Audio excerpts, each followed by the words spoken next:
Hello மக்களே, இன்றைக்கி சூப்பராக ஒரு டிப் பார்க்கலாமா? பச்சை மிளகாயில் இல்லை காஞ்ச மிளகாயோ கட் பண்ணிட்டோம் கிள்ளிட்டோன்னா அன்றைக்கி டே ஃபுல்லாகவே நமக்கு கை காரமாக தான் இருக்கும். நீங்கள் கண்ணெல்லாம் தெரியாமல் வச்சிட்டிங்கன்னா நல்ல எரிச்சல் இருக்கும்.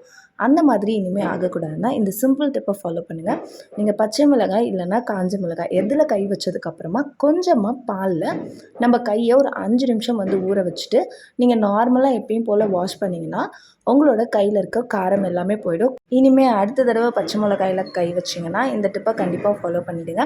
இந்த டிப் பிடிச்சிருந்துச்சுன்னா மறக்காமல் லைக் பண்ணுங்கள், வீடியோவை மற்றவங்களுக்கும் ஷேர் பண்ணிவிடுங்க. டிப் நம்பர் 2 என்னென்னு பார்க்கறதுக்கு முன்னாடி சேனல் நீங்கள் இன்னும் சப்ஸ்கிரைப் பண்ணலைன்னா சப்ஸ்கிரைப் பண்ணிக்கோங்க. பக்கத்தில் இருக்க பெல் ஐக்கானில் ஆல் என்ற ஆப்ஷன் சூஸ் பண்ணிக்கோங்க. அப்போ தான் நம்ம சேனலில் போடுற எல்லா வீடியோஸும் உங்களுக்கு நோட்டிஃபிகேஷன் வரும். முருங்கைக்காய் நீங்கள் நிறைய வாங்கிட்டு வந்துட்டீங்க, இல்லை உங்கள் வீட்டில் நிறைய முருங்கைக்காய் இருக்குன்னா அது ஸ்டோர் பண்ணுறதுக்கு ஒரு ஈஸியான வழி என்னென்னா, இந்த மாதிரி குட்டி குட்டியாக கட் பண்ணிவிட்டு ஒரு ஏர்டைட் பாக்ஸில் வச்சு நீங்கள் ஃப்ரிட்ஜ்குள்ளே வச்சிட்டிங்கன்னா உங்களோட முருங்கைக்காய் ஒரு வாரம் ஆனாலும் ரொம்பவே சூப்பராக இருக்கும். நெக்ஸ்ட் டைம் நிறையா முருங்கைக்காய் வாங்கிட்டு வந்திருக்கீங்கன்னா உங்களுக்கு எந்த லென்த்தில் வேணுமோ அந்த லென்த்தில் கட் பண்ணி ஒரு கவர்லேயோ ஏர்டைட் கண்டெய்னர்லேயோ வச்சு ஃப்ரிட்ஜில் ஸ்டோர் பண்ணிவிடுங்க. உங்கள் முருங்கைக்காய் ரொம்ப நாளைக்கே நல்லாயிருக்கும். கண்டிப்பாக இந்த டிப் பிடிச்சிருந்துச்சுன்னா லைக் பண்ணிவிடுங்க. தேங்க்யூ.